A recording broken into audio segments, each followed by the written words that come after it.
Picture two neighbors, same street, same rough income, same age. One of them has a clean, quiet house, not sparse, just intentional. Their garage fits a car. Their calendar has breathing room. They sleep well. The other neighbor has a bigger TV, a newer truck, a closet full of clothes with tags still on them, and roughly $400 in their savings account. Both people feel like they're doing fine, only one of them actually is. Here's the strange part. The person with less stuff isn't miserable. They're not scraping by. They're not living in some kind of financial punishment. They're just free. And when something unexpected hits, a job change, a car repair, a health scare, they handle it quietly, without panic, without calling anyone to borrow money. The other neighbor, a single bad month could unravel everything. What separates these two people isn't income. It isn't luck. It isn't even a discipline in the way most people think about it.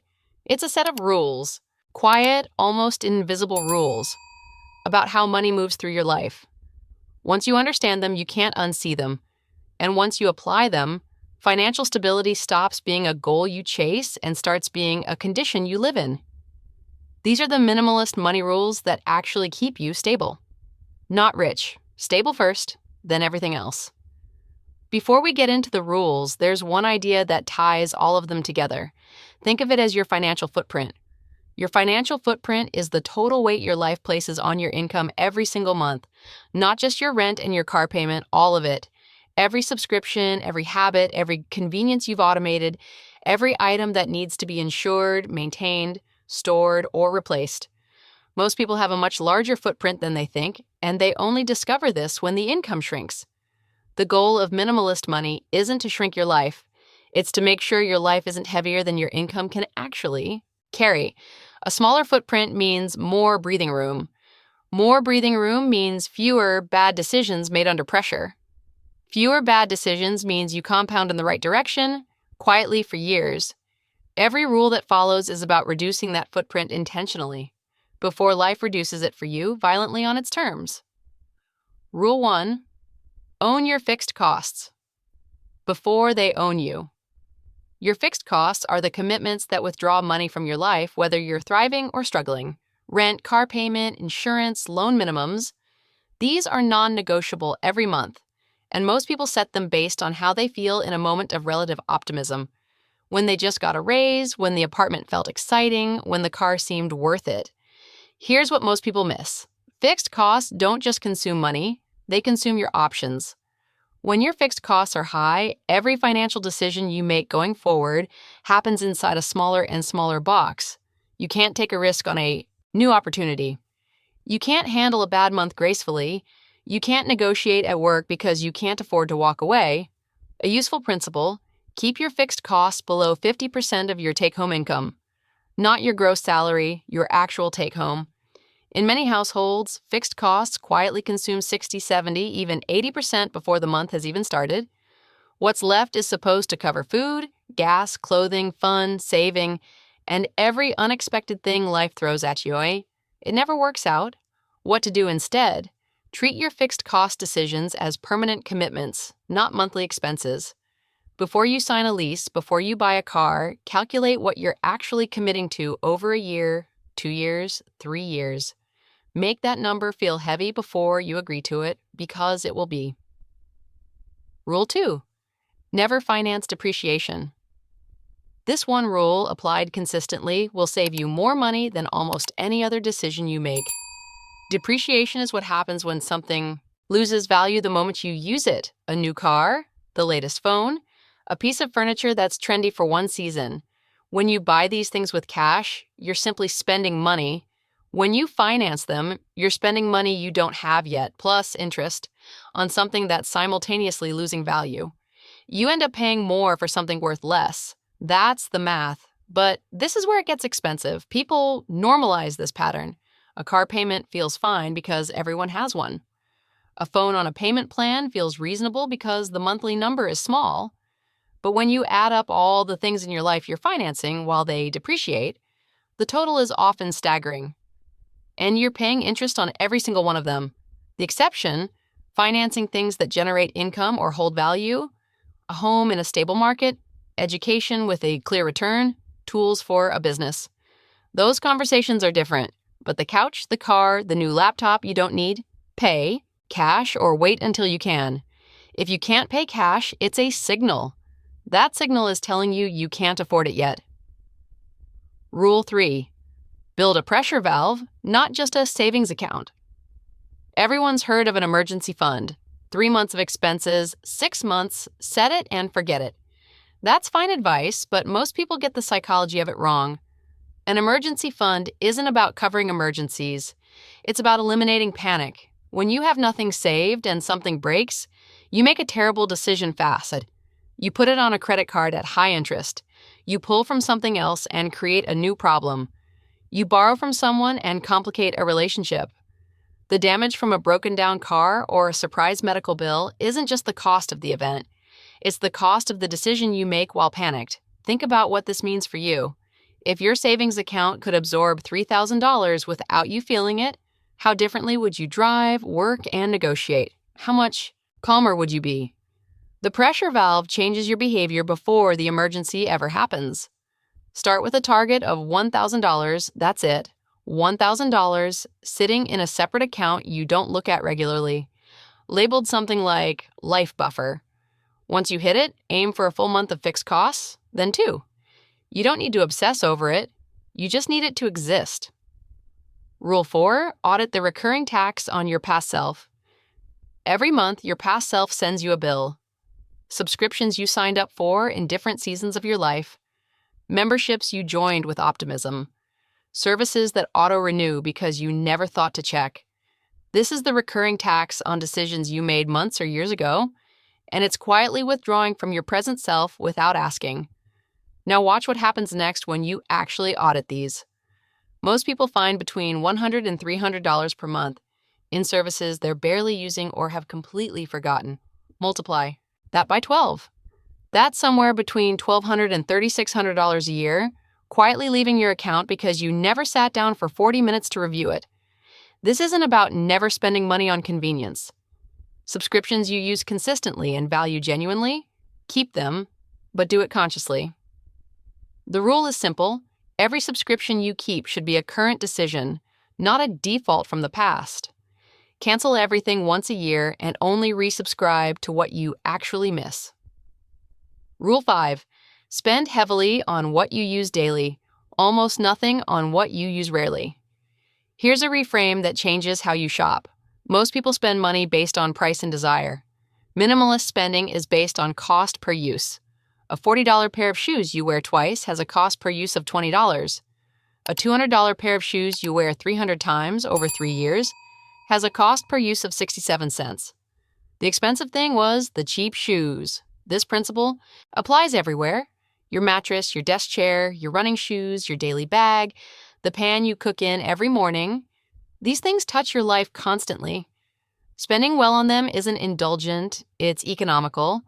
On the other hand, the decorative lamp you saw at a store, the gadget that promised to change your routine, the piece of exercise equipment you've used 4 times, these cost far more per use than their price tags suggest. Let's make this practical. Before any purchase, ask yourself one question. How many times will I genuinely use this in the next 12 months? Divide the price by that number. If the cost per use feels embarrassing, that's information. Rule 6. Treat lifestyle, inflation, like slow. Carbon monoxide. Carbon monoxide is dangerous because you can't smell it. You don't notice it building. By the time you're in trouble, you've already been breathing it for a while. Lifestyle inflation works the same way. Every time your income increases, your standard of living creeps up to meet it. The apartment gets nicer, the car gets newer, the restaurant gets fancier, the wardrobe gets upgraded. Individually, each upgrade feels earned. Collectively, they consume the raise entirely, and your financial position doesn't improve at all. You're just running faster on the same treadmill. This is the part nobody calculates. If you get a 15% raise and your lifestyle absorbs 12% of it, you've captured almost nothing. But if you keep your lifestyle at roughly its current level and direct a large portion of that raise somewhere permanent, paying off debt, investing, building savings, your position changes structurally, not just monthly. The rule: every time your income increases, decide in advance what percentage of it you're allowed to spend on lifestyle and what percentage goes directly to your future. Do this before the money arrives. Once you're used to the new income level, the decision becomes infinitely harder. Rule 7. Make your defaults work for you, not against you. Most of what you spend, you don't consciously decide. You spend it because it's what's already set up, what's convenient, what's in your house, what's on your usual route. Human behavior follows the path of least resistance. And in modern life, that path is carefully designed by people who want to sell you things. The minimalist money move is to redesign your defaults so that the path of least resistance points toward your own goals. Put your savings transfer on automatic, set to happen the day your paycheck lands, before you've had a chance to see the money in your account. Remove saved credit card information from websites you overspend on. Keep your investment account app on your home screen and your shopping apps on the second page or delete it entirely. Meal prep once a week so that when you're hungry and tired, the easiest option is already in your fridge. None of these changes require willpower. They require about 90 minutes of setup, but they change your default behavior every day for months and years afterward. That compounding is enormous. Rule 8. Understand the true cost of ownership. The sticker price of anything is the smallest number in the actual cost equation. Buy a house and you'll pay property taxes, insurance, maintenance, repairs, and in many cases, HOA fees for as long as you own it. Buy a boat and you'll pay for storage, fuel, registration, maintenance, and the slow realization that you use it 4 times a year. Buy a second car and you'll pay insurance, registration, parking, and maintenance before you drive it a single mile. Here's what most people miss. The decision to acquire something is also a decision to maintain, insure, store, and eventually dispose of it. Most people only evaluate the first number.